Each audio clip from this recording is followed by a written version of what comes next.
might remember, the topic of bisexuality has been offered at the last 2 conferences and has received tremendous support and a response from participants.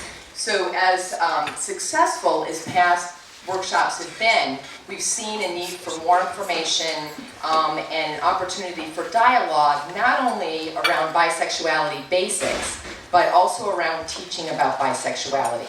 So this morning, we are featuring a panel of bisexuality experts who will not only share the basics of bisexuality, but also experiences integrating the topic of bisexuality into sexuality education. Panelists will share their insights about teaching techniques and how best to include the topic of bisexuality into your sexuality education repertoire and add tools to your tool belt, thereby bringing visibility to the often invisibility, the topic of bisexuality, which is often invisible. So I'll be introducing the panelists, and then we'll facilitate a brief audience poll, which Karen has mentioned. If you have a smartphone, just cue that up and we'll give you directions in just a couple minutes about how that poll is going to work. And then you'll hear from each of the panelists, and we'll save about 20 minutes at the end for Q&A. So if you can hold your questions until the end, that will make for hopefully a smooth flow. We have this morning, we have with us, that's our invisibility, our panelists. Reading glasses on here. So John Silla. John is based in California and is president of the American Institute of Bisexuality, a charity devoted to research and education about bisexuality. He is also a lawyer and entrepreneur and teaches graduate law and business students at the University of Chicago. AIB has sponsored over 30 academic studies, many ongoing on 4 continents, resulting in dozens of publications.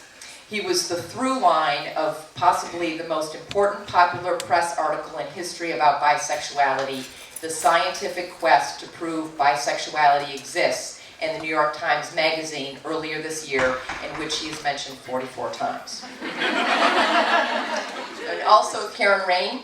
Karen has worked in education for almost 2 decades. She is the chief editor of the newly published How I Got Into Sex Ed, and of the upcoming revision to Streetwise to Sexwise. Her PhD is in educational psychology, and the study of educational theory is one of her great loves.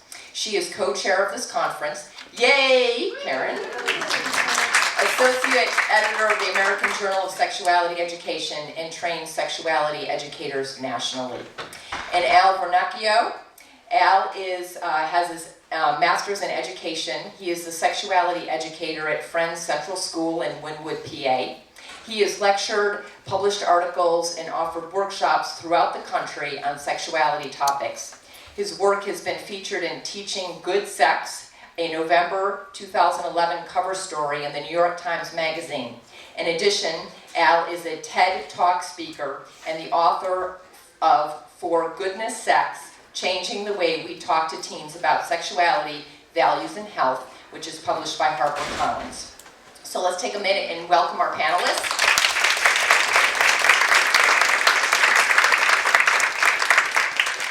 Okay, so we're going to start with an audience poll, and Karen's going to come up and kind of help me through this technology here. Most people have entered their responses. Okay, all right. So we're just going to observe what the responses are. So the majority of us have attended a workshop or a webinar about LGBTQ people. Okay, next one.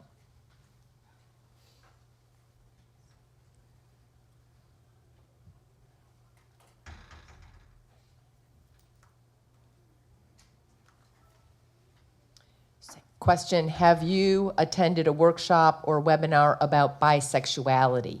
So same process there, just a different question.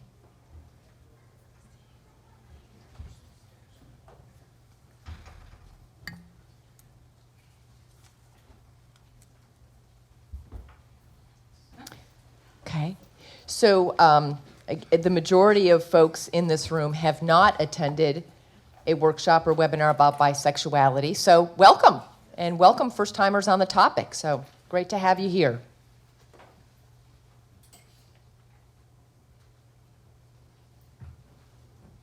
Okay, question, do you currently work with LGBTQ individuals? So again, same process. You'll all be experts at this by the time we're done with our questions. Okay, so I think the majority of us here, right, work with LGBTQ individuals.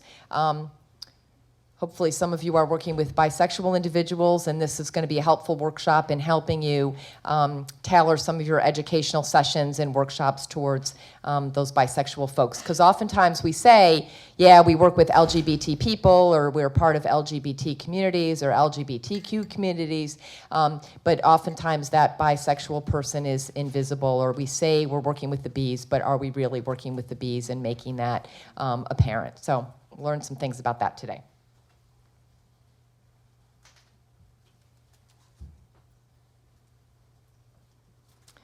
Do you know anyone who identifies as bisexual? So the majority of folks do know somebody who identifies as bisexual, and for those of you who don't, you do now because I identify as bisexual. So there you go. And there's probably other people in the room too who identify as bisexual, but I won't out anybody, just out myself.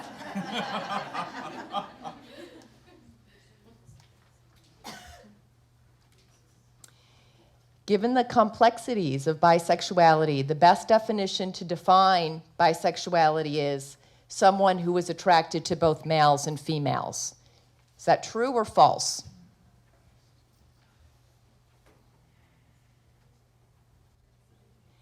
Well, that's an interesting result. We got about half and half. I will hold the answer to that until I get into my bisexuality basics. So just hold on to that thought, and we can revisit that question towards the end of the session.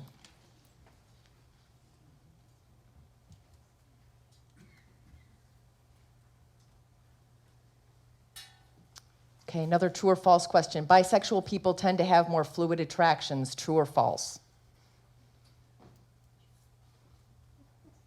So here too, we're going to talk about this during the workshop today. So remember that concept of fluidity and how people who identify as bisexual do tend to have a more fluid sexual attraction.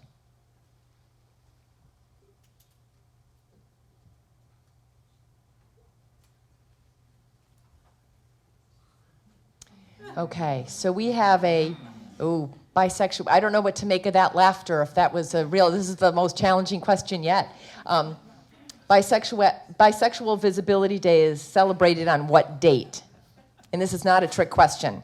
One of those dates up there is the date of Visibility Awareness Day. You need a don't know category. Yes, eeny, meeny, miny, mo.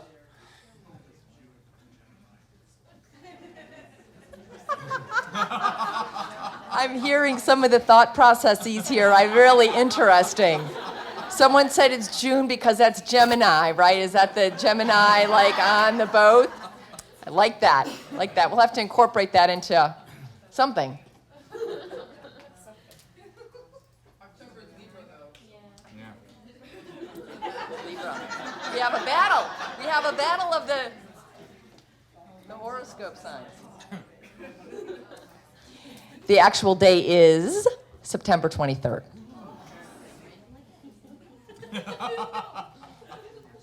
So we wanted to make this a little interactive. We wanted to kind of, do a little survey of where folks were at and just sort of begin to wrap your head around some of the things that we're going to talk with you about today in bisexuality. So I hope that was enjoyable and fun for you. And thank you to Karen for help with the technology there. Okay, so sort of this piece that I want to do very briefly about sort of a bisexuality 101. And, bisexuals are rarely seen, right? So a woman with a male partner is presumed to be straight. If she's with a female partner, she's presumed to be a woman alone, spinster. And her orientation may be presumed to be probably straight, right?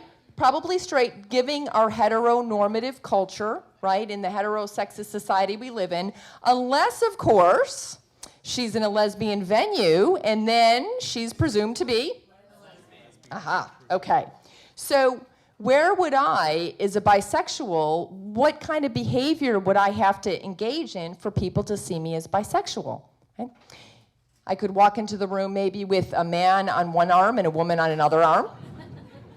Or maybe I could leave someone for one gender for someone of the other gender, right? But even in doing so, right, it's really hard for people would see me as bisexual, and rather they'd probably feed into some of the myths and the misinformation that it's out there that bisexuals can't make up their mind, that they're sort of on the fence, that there's really no such thing as bisexuality, you're on your way to being gay, or you're on your way to being straight, etc. So visibility is really priceless. And, whoops, let me just go back. There's a common definition of bisexuality as someone who is attracted to both men and women.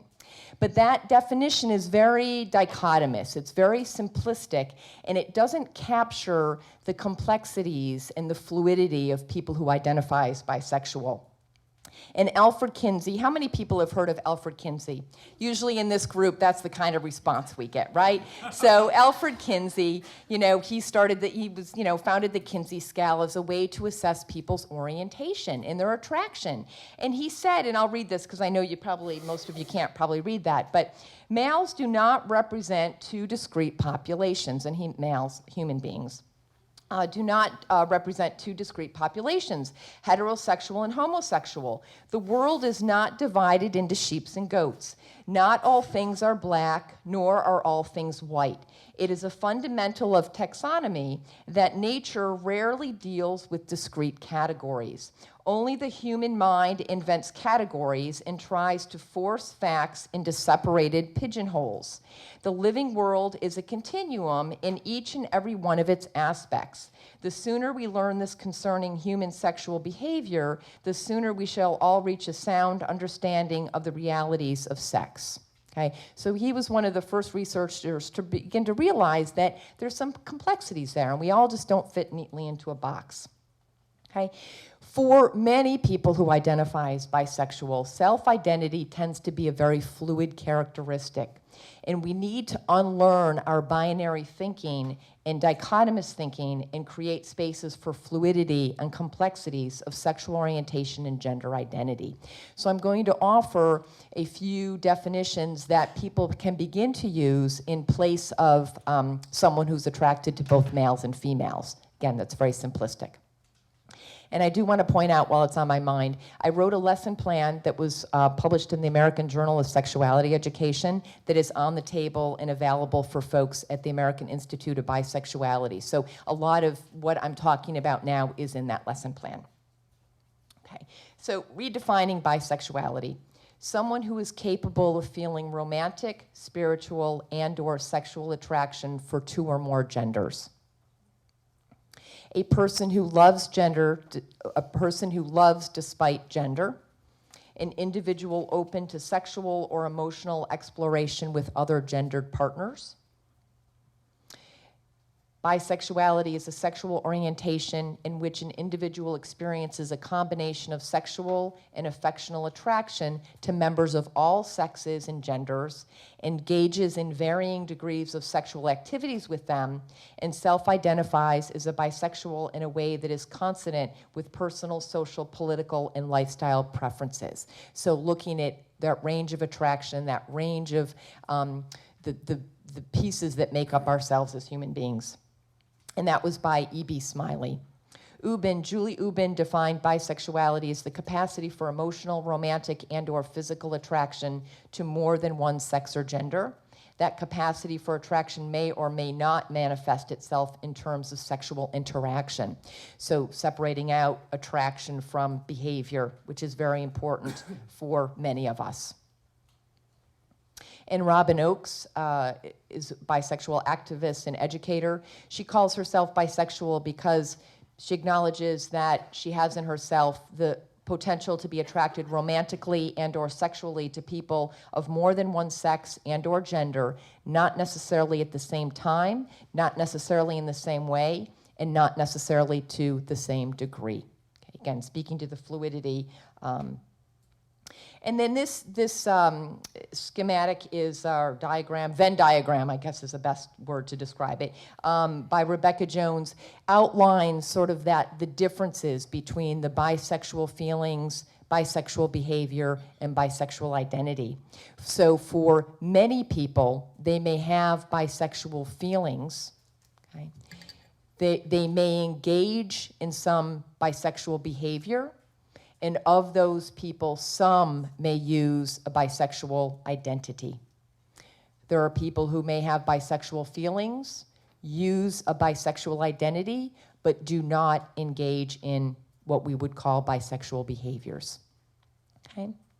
So it's reflecting on that importance of feelings, behavior, and identity, and those words we use to describe ourselves. So another name for bi, right? And there's a lot of discussion in the community about, well, we really should use the word pansexual or omnisexual, and I see people like shaking their head, yeah, that's what we need to do, because bisexuality has got that bi, and there's a lot of, concern around that. But so people may agree on the definition, but use different words. And there's a whole plethora of words that bisexual people may use to identify.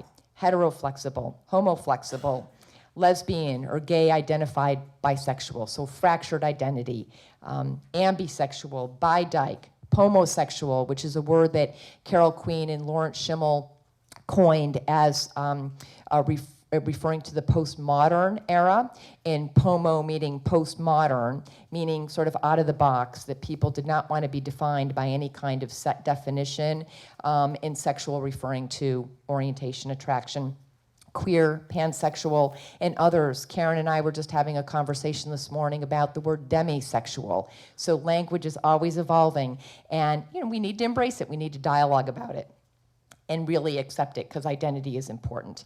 So just this one of the last slides that I have about the bisexual myths, that we're not going to go into all the myths about bisexuality, but know that they're very much the reality for people who identify as bisexual, and they're really about biphobia, right? So this idea that people, I'll read this, I am not a whore, I am not confused, I'm not going through a phase, I'm not invisible, I'm not unfaithful, I'm not alone, I'm bisexual, and that's really all there is to it. So each one of those statements really speaks to one of the prevalent myths that's out there in society. And in a different workshop, we can talk more in depth about that. But just wanted to kind of put that out there for you to think about. Okay, so I'm going to turn it over now to John. Okay. And let's switch out our slides here. So thank you for coming. The first thing I want to do is apologize, because I have 15 minutes, but I thought a lot about this. So some of it I'm not going to dwell on very much. But let me tell you about me. As Terry told you, I'm a lawyer mainly, and I do the bisexual stuff on a volunteer basis. And when I was very young, growing up, I just assumed that all boys played with other boys, and in college that people behaved bisexually, but none of us ever talked about it. In grad school as well, and I mentioned youth, and before I go there, earlier this year there was this Pediatrics Academy publication that said that, in fact, though we don't talk about it, I'm not talking about something that doesn't happen. It's normal. So just since I said that I did it, I want to say it was normal. And all through this time, I thought, okay, guys do this, and they never talk about it, and then they settle down in different sex relationships. They get married, have kids, buy the house, the white picket fence, all that. And that's very much what my life was like, and I assumed I was like everybody else through numerous relationships and a marriage. But what happened was I was living in Paris, France, and got divorced and went to a support group meeting of English speakers, and there were two other guys there. One of them said, well, I'm breaking up with my wife, I'm straight. This very attractive other guy there said, I'm having all these problems, I'm gay. And I thought, well, you know what, I'm not straight, I'm not gay, so I said, I think I'm bisexual. So that was the first time I really, at that point in my life, embraced it. And before then, it wasn't something that I thought maybe I'm bisexual. I just didn't think about it at all. So I mentioned that, and later I moved to California and met more bisexuals, and that's kind of how I got involved with this bisexual community, including the American Institute of Bisexuality, or AIB. So about 8 years ago, I opened up my New York Times in California, and being on the board of AIB, I was just flabbergasted, offended, to read this headline that says, you're either straight, or you're gay, or you're lying. So bisexuals, according to this headline in the New York Times, it's not even saying we're confused, it's we're actually lying, okay? So I hope you get a sense of how outraged I was. And I channeled that outrage, as we'll talk about later, to do something about it. Basically, I wanted to clear the collective name of bisexuals to say, contrary to many stereotypes, which this reinforces, we're not lying. So in preparing to come here, I had this couple of thoughts. Talking about bisexuality, are we talking about Bi 101, or are we talking about how to teach it? And I think we're talking about both. I'm also going to suggest that this kind of education will literally save people's lives, because there are bisexual kids who don't have role models, don't have support. In fact, they have negative support sometimes when well-meaning care providers try to convince them to just get over themselves and come out, which is probably a non-affirming mistake that contributes to harm. I have a different Venn diagram that I'll go through very quickly, but it's an AIB model because we have an A, arousal and attraction, identity and behavior. This is in the Religious Institute's Guide on Bisexuality, which is available at their table. So this is to say that I've drawn these circles with, and if you email me at john@bisexual.org, I can email you a copy of this presentation. But so the notion is that there may be many more people who feel bisexual arousal and attraction than identify as such. And behavior is another overlapping. So I'll talk about some of the numbers. Here's a report on a study published that a friend of mine talked to people in a soccer teams in England. And when he got them to tell the truth about what they'd done, a third of the guys had had sex with other guys, okay? That's much higher than the numbers you see in the population of gay people or bisexual people. But they don't disclose it. It's a big, hidden, invisible group. Just to prove this is a real study, I'm going to show you some numbers I pulled out of the study. 49% of men who have sex with men identify as heterosexual in this study. 65% of women who have sex with women identify as heterosexual. So we have a lot of straight people who are behaving bisexually. From the LGBT side, most gay men and most lesbians have had sex with the different sex. The numbers just are shocking compared to what popular culture tells us. So gay and lesbian identified, but they didn't always act like it. And some of them have had sex with lots of people of the opposite sex, of the different sex. Here's another study. A big telephone study in New York. In the past year, over 9% of straight men only had sex with other men.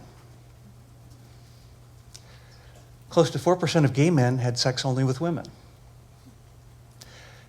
There's so many more straight-identified people than LGBT people that when you look at behavior, the majority of men who had sex with men identify as straight. Almost 72%. This is one I'm going to jump through because I can email it to you. I can personally confirm this because when I come out as bi to people, if they're old, they might say, well, I don't think it's so black and white, which sometimes I suspect is their way of saying, yeah, me too. Or if they're more contemporaries, they say, well, I had this friend once, you know. So we erased bisexuals. Kenji Yoshino wrote this paper in a law review, which basically said, from the straight side, people erase bisexuality because it challenges their self-concept. It's just uncomfortable to think, well, maybe I could be too, which was my first point.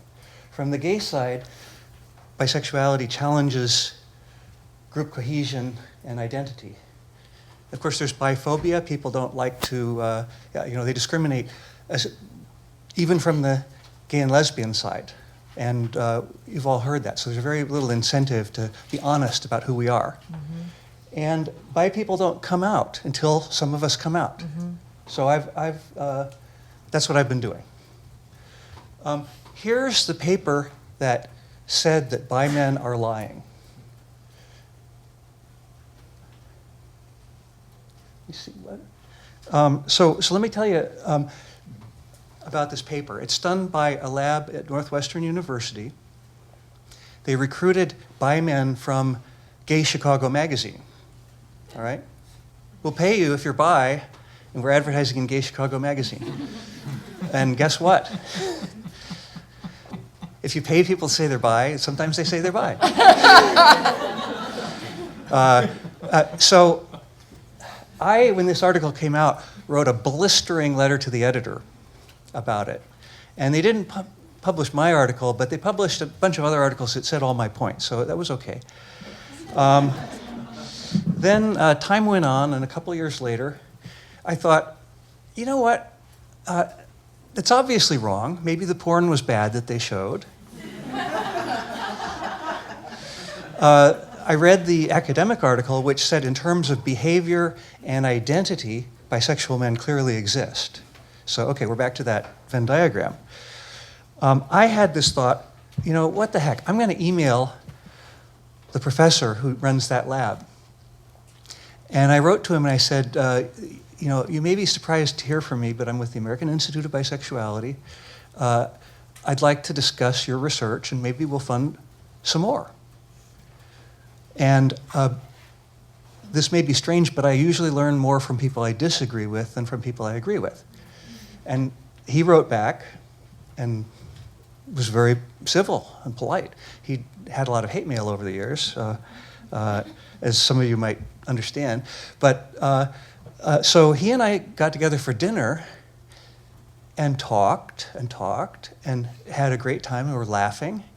And at one point he said, I might be wrong, and John, I don't usually say that, but, so we progressed, and I discussed with him the fact that they'd done some brain research, and I was expecting we're going to see that bisexuality is in the brain, even if it isn't in genital measurements.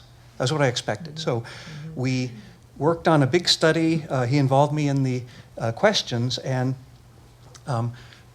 lo and behold, they did better recruiting, not just from Gay Chicago Magazine, but from Craigslist.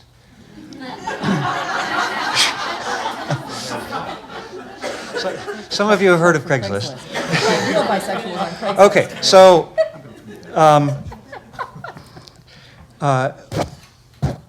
through AIB, we funded his study, and I'll get to what it is in a second. But Terry wanted me to talk about AIB. It was founded by Fritz Klein, who did the Klein grid, saying there are, it's not like I love vanilla, so I hate chocolate. I might like both vanilla and chocolate. And it might involve social factors, romantic factors, fantasy factors, etc. Fritz passed away but left us a generous bequest to keep going with his work, and it's been a great honor to do that. And so we support the Journal of Bisexuality, and in contrast to the NIH, we don't have to make everything about disease. We can study things because they're interesting and because they involve love and pleasure, which I just, thank you.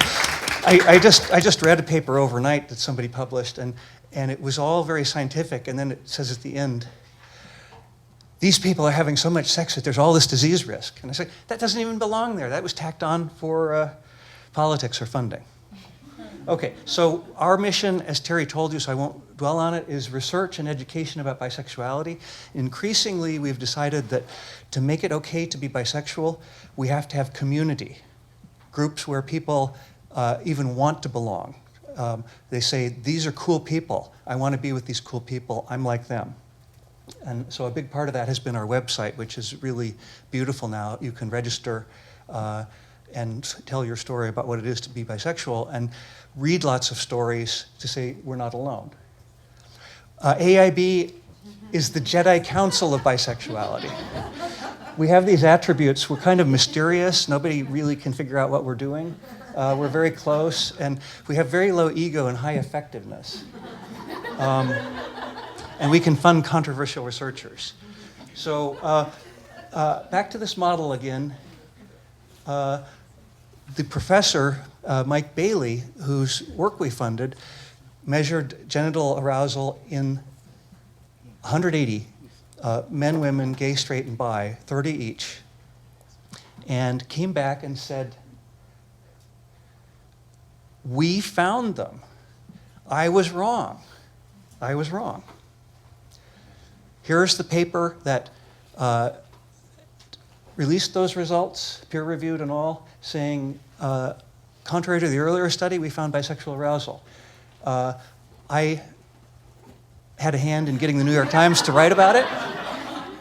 No surprise for bisexual men, they exist. We got into Time, The Advocate, CNN,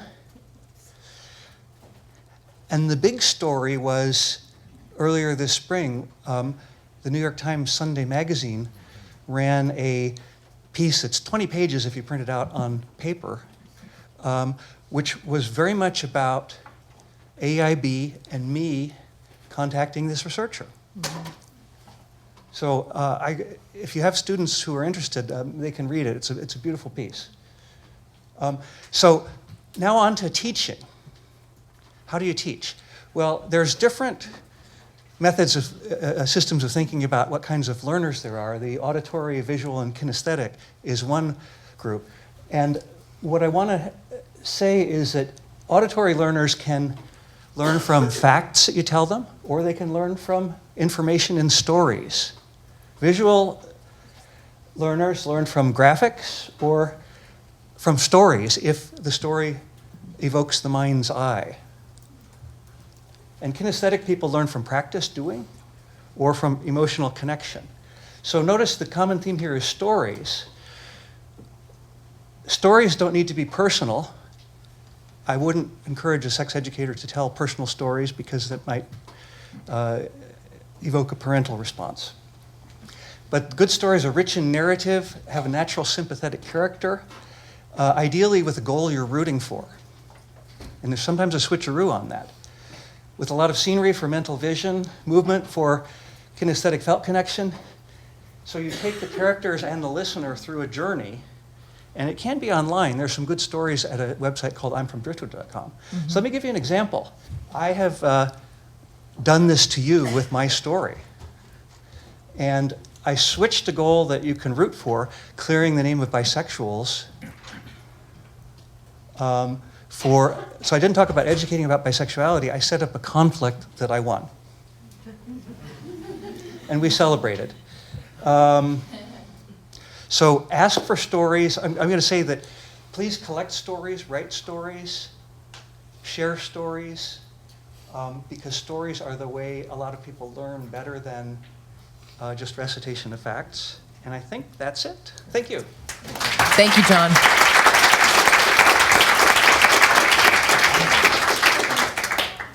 Oh, we're gonna play some musical chairs. Hello.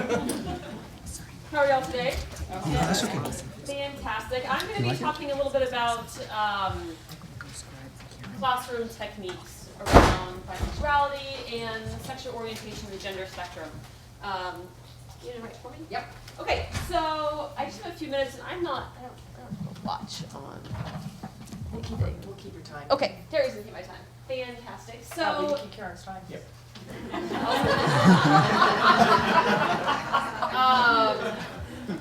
Okay, when you were talking about, or who in here has taught about LGBTQ issues broadly?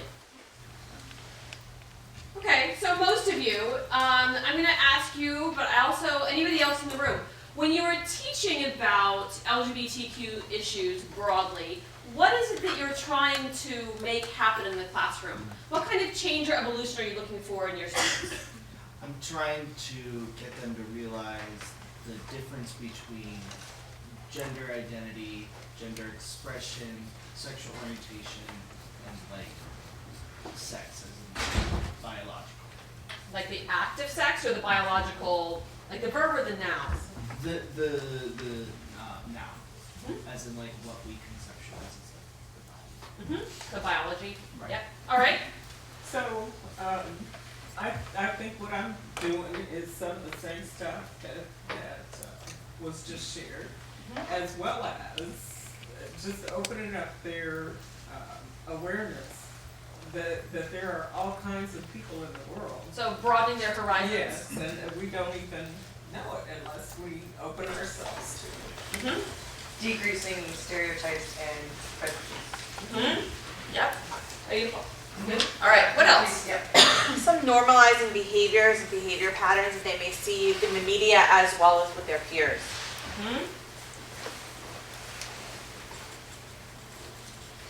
Promoting justice and full inclusion.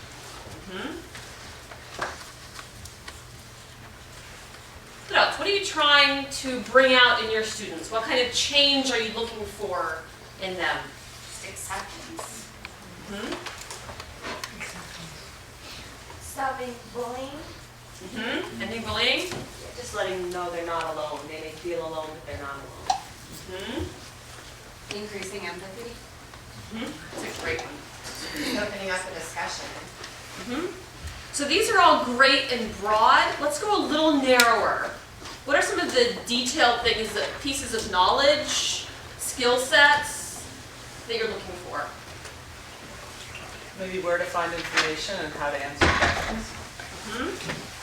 So be peer educators and teach lessons.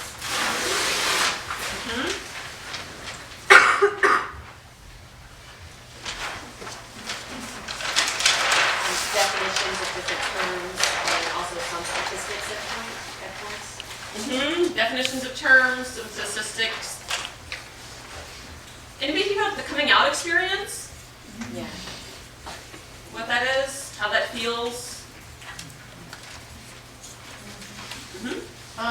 Just to touch on the coming out experience, just when I work with students, it's just to kind of push the point that it's not a one-time thing, nor is it something that is for everyone, or works for everyone, or it should necessarily, not that it shouldn't be celebrated, but sometimes it doesn't really work that it's celebrated. So just kind of like touching on that and the different colors of coming out, I guess you would.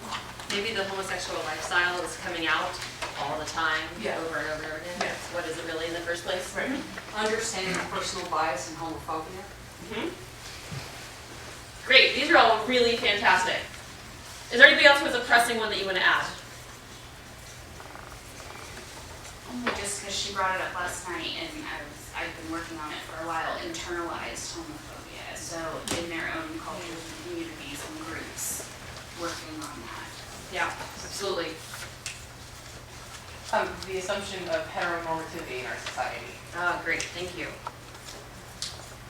Okay, So now what we're gonna do is I'm going to list off a bunch of different kinds of activities that we sometimes use in classrooms. And if you have used this activity, as I call it out, in a classroom around bisexuality or other topics around sexuality and sexual orientation, I would like for you to stand up.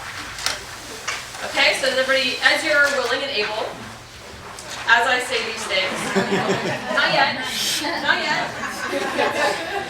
We're just gonna get an idea for which of these activities you've used, which of these techniques you've used. Role playing. Around In an LGBTQ curriculum or about LGBTQ topics. Specifically about LGBTQ topics. Anonymous questions.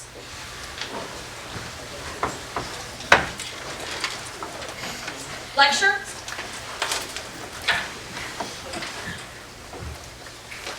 A panel.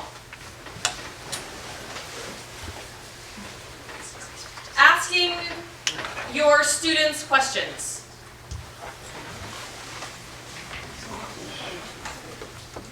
Asking for questions from your students. What are other activities and kinds of activities that people have used in classrooms for LGBT students? Articles or reading material.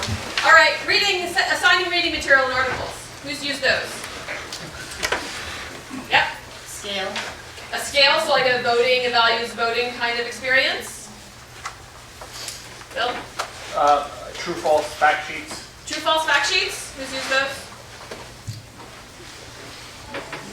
Gallery walk with post-it notes. What they write in the post-it notes? So they wrote like feelings about how their particular organization was doing with LGBTQ inclusion, or another one we've done is what does this look like for you? We'll walk around with the words. Not exactly role play, but it's having people explain their understanding of the difference between behavior, orientation, and identity, how they heard it, and how they would translate it to others. So their personal stories, John, what John was talking about earlier. No, not their personal, just in an academic way. If I'm trying to explain to you the difference, then I find my words to do that. Scenarios and how you would be an ally. Stories, yeah. Speakers from the LGBTQA group. Videos are coming out. Videos coming out. Stories. I did a small group where I broke them up and allowed them to share about how they learned about sexual orientation. So if they got it from their family or if they saw it, and they shared those stories. Okay, we can get two more. Here and here. After doing sort of a general genderbread, having people animate and make their own genderbread that's unique to them. Guided imagery. Fantastic. These are all really great ideas, and there are so many more. So what I want to do for a second here is talk about when you're looking at, where's the line here between, or the first two sheets? These are the first two about the lessons, the takeaways, and then these are the tactics. Yep. And how much time do I have, Al? You have another 8 to 9 minutes. Oh, that's fantastic. Maybe 7.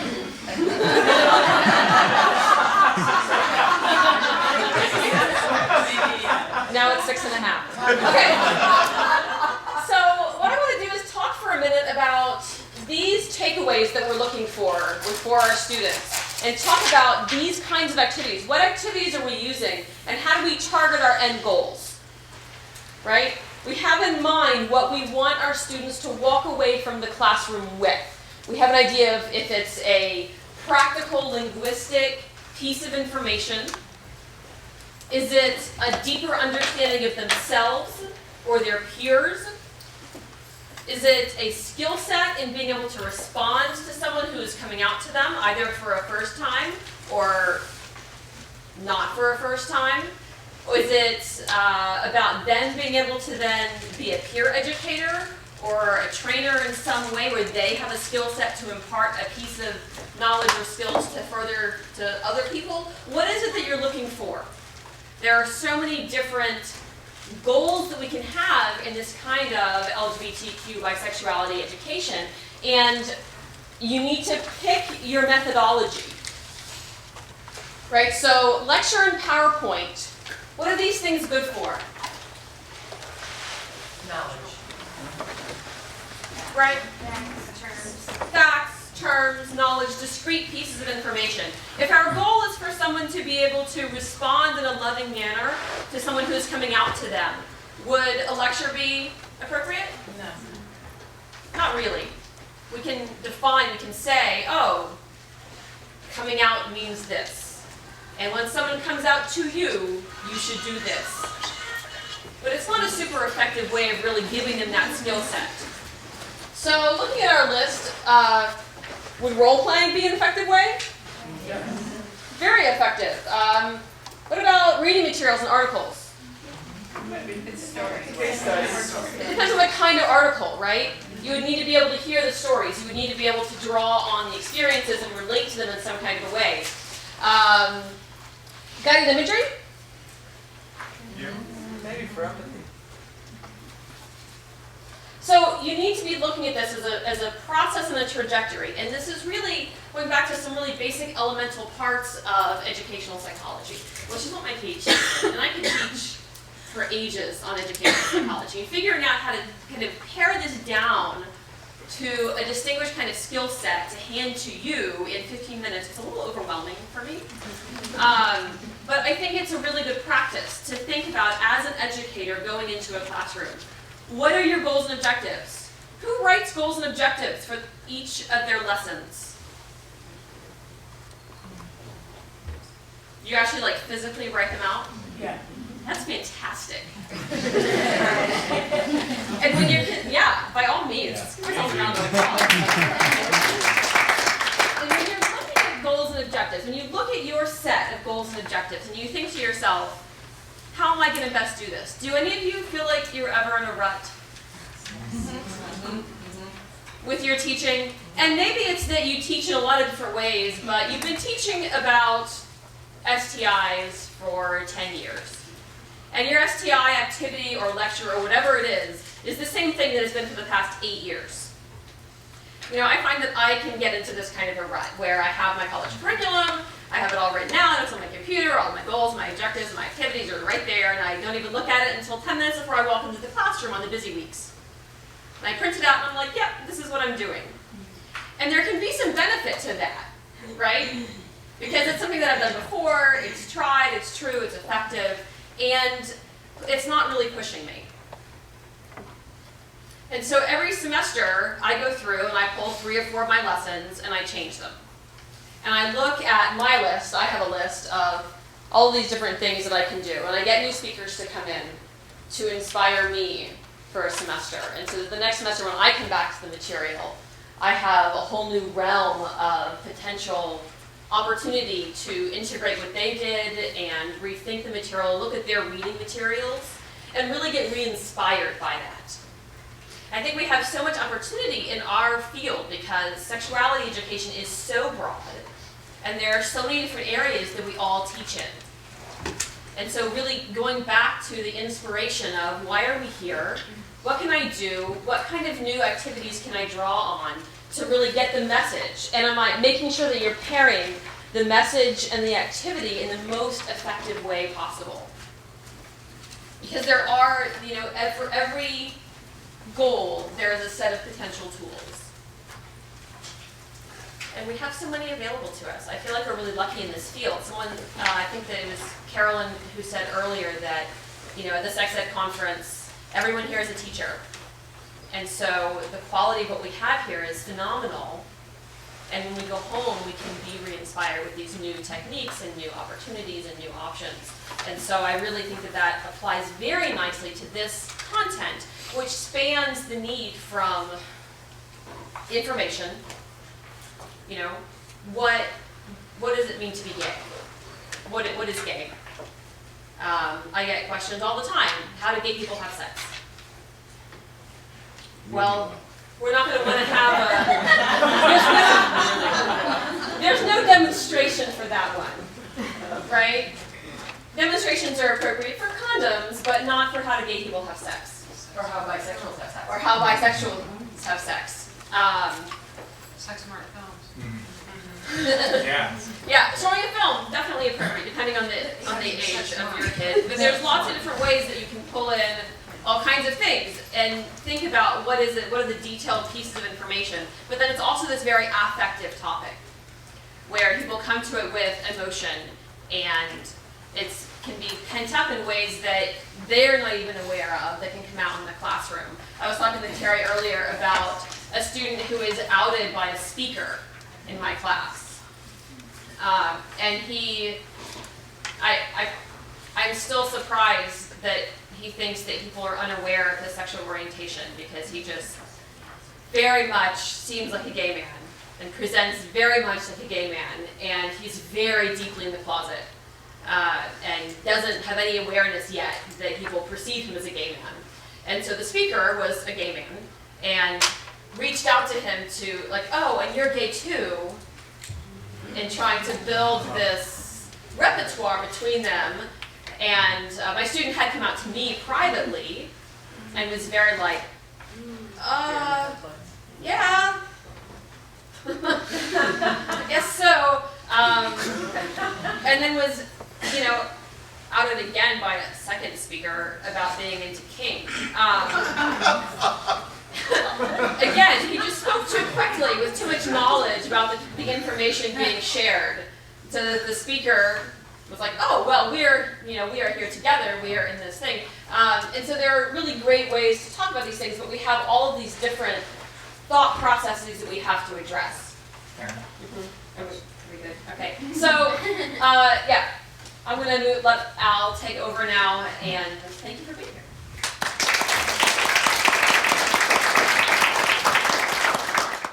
Hi everyone, thanks for being here. You can call me Al. My preferred pronouns are he, him, and his. And I identify as a gay man. But many of my best friends are bisexual. Didn't I say something like that? So I'm actually I'm just gonna take a few minutes and get a sort of really practical for a second and just talk about when we are talking about the larger concept of sexual orientation, how can we think about the models that we use so that they are actually thinking about bisexuality as a unique identity and not just something that's between other things. Because I think if we really want to be not only sensitive to bisexuality, but accurate about bisexuality, we have to actually be able to teach about it and treat it as a unique sexual orientation in and of itself, independent of other sexual orientations. This is a definition that I used for a long time about sexual orientation when I taught about it. And it is interesting today how definitions can so easily become outdated or inadequate or not complete, or for example, now we're seeing some people differentiate between sexual orientation and romantic orientation. Just another way to think about that. What I think is really important and I teach high school students mostly. When I talk to high school students, what I think is most important about the idea of defining sexual orientation is that it is an internally imposed label. Nobody gets to tell you your sexual orientation. You get to tell me, and I get to say, that's great. But we have too often in sexual orientation, we are from the outside trying to label people and separate them into groups, and invariably, we are going to wind up making a mistake. What I also think is really important, especially when working with young people, but also with people of any age, is that because it is my own internal imposed definition, I can decide when that definition no longer fits, or shifts, or changes, or what that is. I come from the generation of gay men for whom coming out was a definitive, life-altering, going through a door you could never go back from moment. The kids I work with today, that is not their reality. And I think we have to be aware of that and be able to recognize that labels that we might use like confused or figuring it out or transitional may be really disrespectful. And that we really get to give kids and give everyone permission to create their identities, to let us know what they are, and then to keep in touch with them about whether that is still the identity they prefer. So I'm going to talk about 4 quick models of sexual orientation that are commonly used in sex ed classrooms and how we might look at them if we're specifically looking at bisexuality. So of course, there's Kinsey, the one who, well, I guess Kinsey didn't really start the idea of sexual orientation, but gave us the first scale, okay? And the Kinsey scales, it's a really easy one to use, but I don't think it's a great one for bisexuality. Because on the Kinsey scale, bisexuality is that thing that's in between heterosexuality and homosexuality. And that makes it difficult to conceptualize as a unique identity and orientation in and of itself. And again, remembering that Kinsey measured behavior and not attraction. And there's all kinds of reasons why people behave the way they do, as we've heard earlier. So I would say use Kinsey sparingly, be really clear about what Kinsey is talking about when you're using him. And if you are looking to maybe highlight or even privilege bisexuality, there might be a better option. Michael Storms in 1980 came out with a theory of sexual orientation. Does anybody use Storms or know Storms? Okay. Michael Storms' point was that his theory was that all human beings have within them some level of what he called homoeroticism, or sexual attraction to the same gender, and what he called heteroeroticism, or some level of sexual attraction to the other gender. I also would say that if we're trying to be gender inclusive, we need to stop saying opposite gender, which implies binary, and say other gender, or other genders, or some other language like that. Anyway, Storms creates a 4-quadrant grid depending upon the level of homo and heteroeroticism within a given person. And depending upon what an individual's levels are, they wind up in one of the 4 quadrants. Trigger warning, I'm going to now talk about math.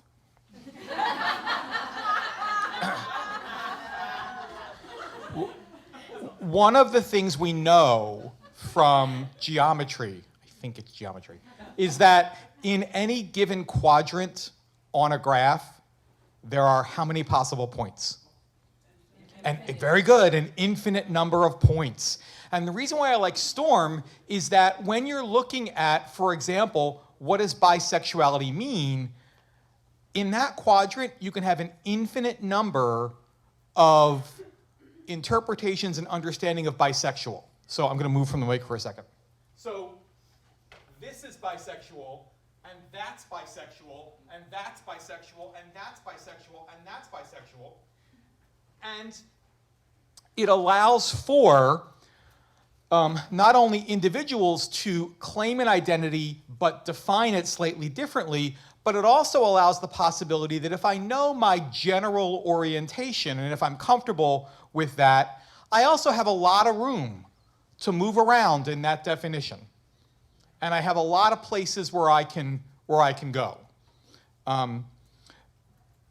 Again, Storms is good, and Storms also gives us the sexual orientation asexual. Another really important addition to the sexual orientation discussion, and one that's been ignored for far too long. But I like Storms because bisexual isn't just the thing between 2 other orientations. It's one of 4. Now, of course, we might say 4 is too limited in our discussion of sexual orientation. Maybe so. But it's a better model than Kinsey. Bill Staton, God bless Bill Staton, in 1980 wrote an article called "The Universe as a Turn-On," and I always wanted to sit down and talk with Bill about this article because I was like, what the hell were you really thinking? But Bill blew open the concept of orientation and said, how come we have this bias that humans are only sexually and erotically attracted to other humans? Like, can't we have sexual and erotic orientations to maybe things and beings and ideas that aren't human? And so Bill blew up the sexual orientation conversation. I use this in my classroom simply to sort of give students a moment of mind expansion. Like, gee, I wonder if because, you know, we might see a story about the woman who marries the Eiffel Tower. I don't know if you actually saw that story about the woman who believes that she loves the Eiffel Tower and had a wedding ceremony and married the Eiffel Tower. And it becomes really easy to say, oh, she's crazy, oh, that's ridiculous. And, you know, I'm not really capable of judging whether that's true or not, but maybe I also want to admit the possibility that maybe she's figured out something that the rest of us haven't yet learned. And I don't know. Right. You know. And so Staten basically says, and I'm not really going to go through this a lot, but Staten basically says that the I in the center, each individual, can have erotic attractions, and again, it doesn't have to just go one way, to other human beings, that's the other category, to inanimate beings, that's the it category, and then what he does is sort of makes a Kinsey scale on each of these. So for the others, it's sort of the classic Kinsey scale, hetero, homo, bisexual in the middle. So again, not great if you're privileging bisexuality. For the it scale, on one side is non-living inanimate objects like fetishes. The other end of the scale would be animate but non-human partners. The thou is being attracted to sort of either, on one end, the divine, however one defines that. Large tradition of Christian martyrs having Christian mystics having incredible orgasms during prayer, believing their spiritual connection with God moves into the sexual as well as the spiritual, and the other side being turned on by logic or math or some other concept, and then the me sort of being attracted to the self, not in a narcissistic, well, one end is a narcissistic way, the other end is sort of the self, the giving of self way. Anyway, Kinsey's got a big idea. It's great for expanding kids' minds. I don't actually use it as a full, I don't spend a lot of time with it in my class. And lastly, as John said, Fritz Klein comes up with the Klein scale, and we've done a lot at this conference with the Klein scale. Terry did a keynote about it last year or 2 years ago. That was fantastic. And what Klein does is expand the idea of sexual orientation beyond the sexual and romantic, and includes things like the social aspect of life, and also includes self-identification, which is such an important idea. So basically what I wanted to offer to you today was the idea that when we are talking about sexual orientation, we might not in our classrooms have a specific unit on bisexuality, but it's very likely we have a unit on sexual orientation. And how can we think about that unit so that we're talking about bisexuality in the most respectful, most accurate way, and we're not just making it the thing that exists between two other things. Okay? I think that's what I wanted to do today, and I want to save a lot of time for our questions and conversation. I'm going to turn it back to Terry.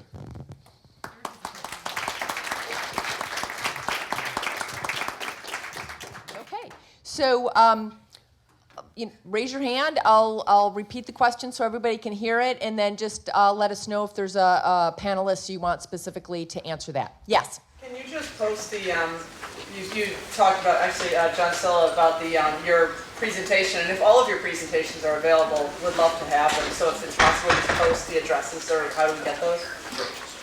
Sure. Yeah, well, Karen, maybe do you know the best way to post that information to folks? Oh, write it on a piece of newsprint, and then just post it in the room. Perfect. We'll take care of that. Thank you. Yes? So for Mr. Vinat, Yes, hi. I'm also a high school health teacher. I just was curious, how much time do you have with your high school students, let's say in a given year? How much time do you spend on the topic of sexual orientation? And in general, what's the feedback you get from parents and male students in particular? So I teach 2 different classes in my high school. The 9th grade class is, I see every kid once a week for the full school year. My 12th grade class is every day for the full school year for a full class block. I know, I'm very, very lucky in that regard. My students will say I spend too long on sexual orientation. I can spend up to, I have the luxury of a full year, so I can spend a month on talking about sexual orientation in lots of different permutations. I teach in a private school that is very progressive, and so I don't have the issue of parent complaints, and I feel very blessed and lucky about that. And yes, absolutely, one of the things we have to talk about is that the sexual orientation unit, one group that can feel uncomfortable are the straight guys in the room. We have to name that and talk about it and see what that's about, and that's part of the unit as well. So. Thank you. Sure. Other question? I saw some other hands. No other questions? Really? Yes. I work with, well, a lot of the students that I work with come from like a very conservative area where we don't get the opportunity to teach many like sexual orientation workshops. And so I've noticed that like they can conceptualize, just from what they've been taught previously, they can conceptualize bisexuality and they can conceptualize pansexuality. But how do you, I guess I'm struggling with how to be able to talk about bisexuality while still like breaking binary thought processes. Does that make sense? So I don't know who can answer that. I'll take it. We'll jump in. Yeah, by all means, jump in, and Terry, you too. There are, I think, unique issues that need to be addressed with bisexuality. Right. And so there is this, what is it? It's this connection of attitudes, beliefs, attraction, this unique set of things, right? And once those things have all kind of converged, then how do we as a culture respond to somebody who identifies as bisexual? And how does that person explain themselves?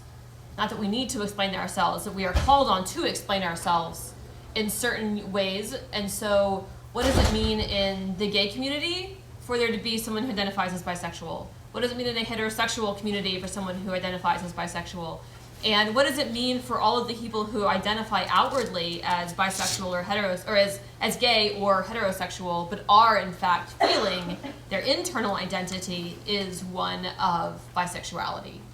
There's a lot of conflict there. And once you start really delving into people's, what are their attractions, you'll find a lot that kind of breaks out along kind of a bisexual thought process. But that's not openly acknowledged because of these assumptions and stereotypes that are kind of converging in from many different sides. Thank you. I would just say quickly that I think we can use the term bisexuality without necessarily implying, and be aware that we understand gender is not a simple binary. So I think part of it is just helping, especially young people, understand that that label of bisexuality may be the one that fits best, but that we can also have a wider understanding of gender and still utilize that label. Like, saying the word bisexual does not negate pansexual's experience. It's not saying pansexuality is bad or wrong or different. So I think having that dual awareness is useful for kids, and I think most kids can do that. And I think even talking to older adults, middle-aged adults, anyone, not necessarily adolescents or young people about this topic, is really finding the common ground. So if folks are feeling like, they don't want to use that word bisexual because it reinforces the binary, there's actually folks who are have written blogs and responses to that, saying that the bi is really this gender continuum, and that there's a response to that. So, looking up some blogs, getting that information, and then having a dialogue with the group, however old they are, around what does that mean to folks and the evolvement of language. But really the takeaway, in my opinion, needs to be that we validate whatever identities, words people are using, because there's some real strength in that, right? There's real identity to the words we use to identify whatever aspects of ourselves that we're using those words to identify, and that we need to validate people's experiences around that. And if somebody wants to use the word pansexual, omnisexual, homoflexible, bisexual, we need to embrace that and then learn about that. What does that mean to you, right? So opening up the dialogue that way, absolutely. Yeah, Wayne. Just a follow on to that, I have found that particularly with adults, it's very helpful to introduce them to the notion that Facebook now has 52 different gender identities people can choose from. And that, talk about blowing up the binary. Yes, exactly. And you know, in your comment, Wayne, makes me think of bisexual.org, which is the website that the American Institute of Bisexuality supports. And there's wonderful stories, and John had mentioned this in his remarks, about people, what does it mean to be bisexual? And you'll see people's responses are all over the place. There's not just one definition. And I think that connects back to the whole storytelling aspect of when we're trying to, you know, teach about bisexuality, bring more visibility to the topic, you know, build our tool belt around this, using those different techniques. Other people's stories who identify as bisexual, there's a lot of strength in that, and then getting folks to talk about that. Even using the definitions that I put out earlier can help people think beyond someone who's attracted to both males and females. And it opens the conversation for the continuum around gender, that continuum around attraction, the continuum around behaviors, in those words we use to identify those aspects of ourselves. And I'll give another shout out for the Religious Institute. Deborah and Marie published, with the support of AIB, published a great handbook for faith communities, but there's a lot of wonderful information in there that people can use to talk about bisexuality. Making. Whoa ho, very good. So the conversation continues. Way to go, way to go. It's all about making bisexual visible. Other questions? Yeah. I want to applaud all of you for sharing your stories and also really bringing sort of this academic as well as practical sort of approach. I think you did a really nice job of doing that. Some of my questions really are about parenting and what is this sort of, what do you feel like is some best practices or some research, evidence-based, anecdotal use of talking about bisexuality with young children and making it sort of very normalized behavior so we start them right at a very young age so this is an option, a conversation, a okay thing to talk about, where it's not, you know, oh my goodness, I'm 23, I should be having this conversation now, or I'm in college and now you're, so what do you feel like that sort of young conversation would look like? Right, so normalizing the conversation around attraction, orientation, right? Okay, I'll turn it over to the panelists.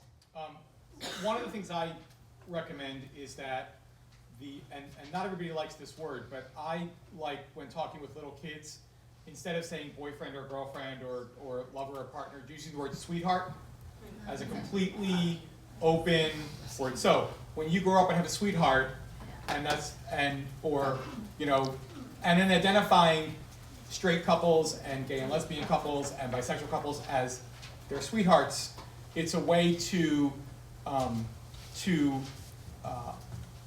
bring inclusivity into it with a very simple word. A sweetheart is somebody that you that you love, and it might be somebody you love and want to start a family with. It might be somebody that you love and want to make a home with. So there's a lot of ways to do that, but I think, you know, giving kids a non-gendered, non-orientation, non-age specific word and using that word consistently, kids then get the concept of, I'm okay whoever I am, and there's a wide range of options out there in the world and a lot of different people out there in the world, and they all get to have sweethearts. Yeah, say something? Sure, John. So my partner and I have a 12-year-old son now, and about 7 years ago, I mentioned that, oh, Bobby isn't coming over. He's kind of upset. He broke up with his boyfriend. And here's my son living in the house with me and my partner, and he says, "Can a boy have a boyfriend?" And I was like, "Well, what do you think Mike and I are?" Oh, so that's just to say that there's so many messages in the culture, so many assumptions that I think there's no way of inoculating a kid from making assumptions.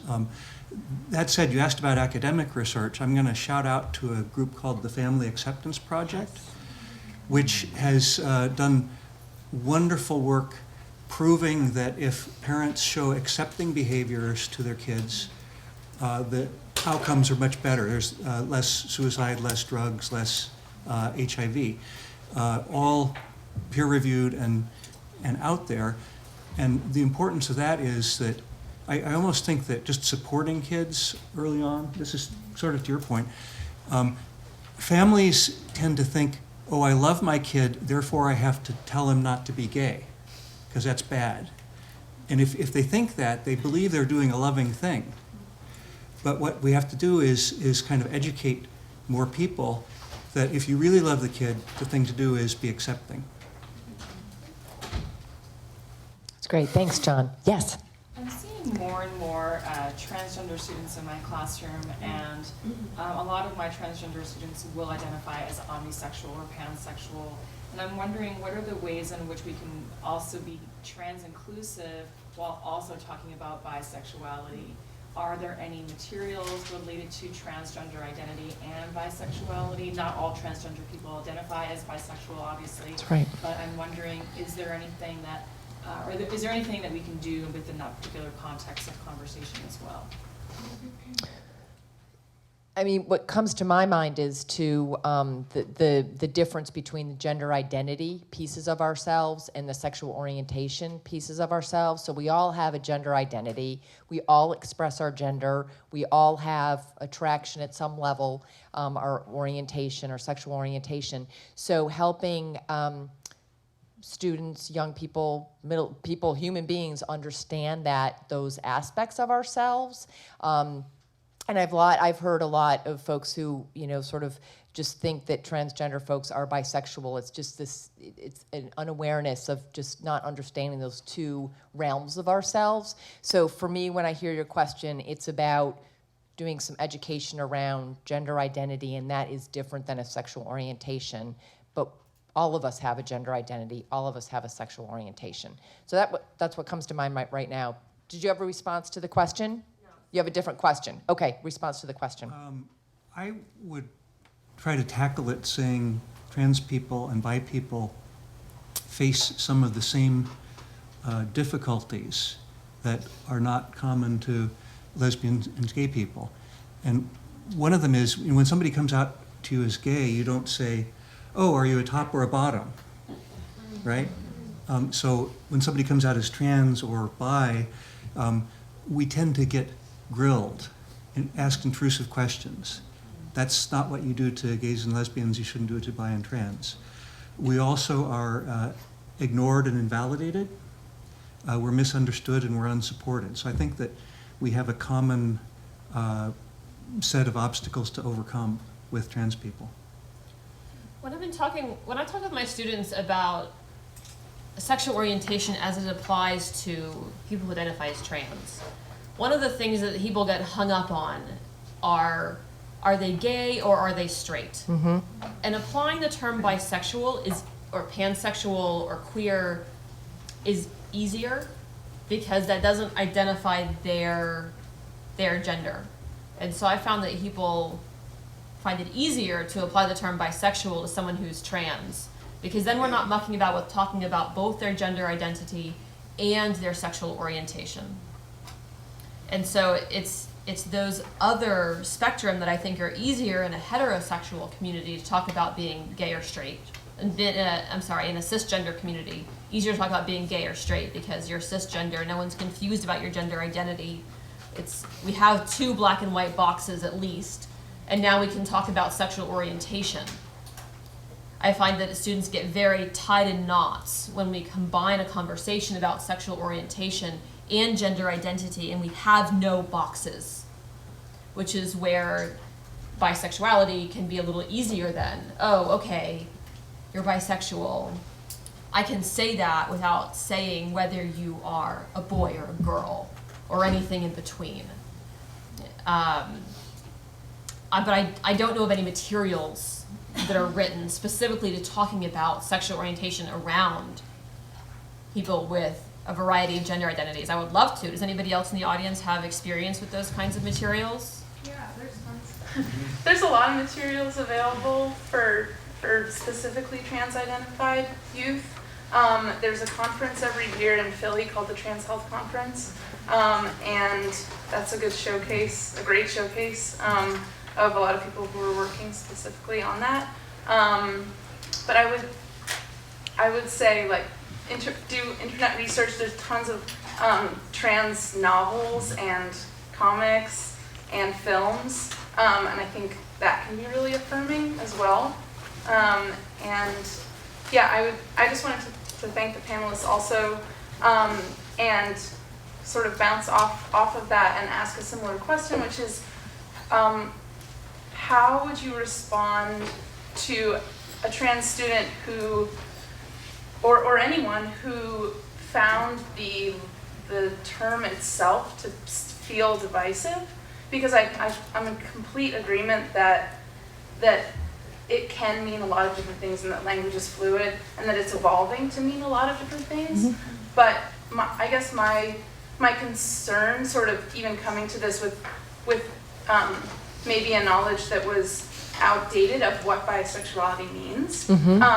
I think that I've definitely heard a lot of response from trans students feeling like it's not a fair word, the word bi meaning two. Mm-hmm. So I'm just curious if you feel like that the term should be phased out, or that it should exist alongside others, or just to kind of bring that up as a maybe playing devil's advocate a little bit.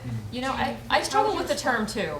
I do struggle with the term for the same reasons that you're finding with young trans people, is that this term bi can binary, right? It goes back to binary, 2 boxes, 2 squares. And my personal work on that has come to really being able to look at a person and acknowledge and love and accept them for who they are in their identity.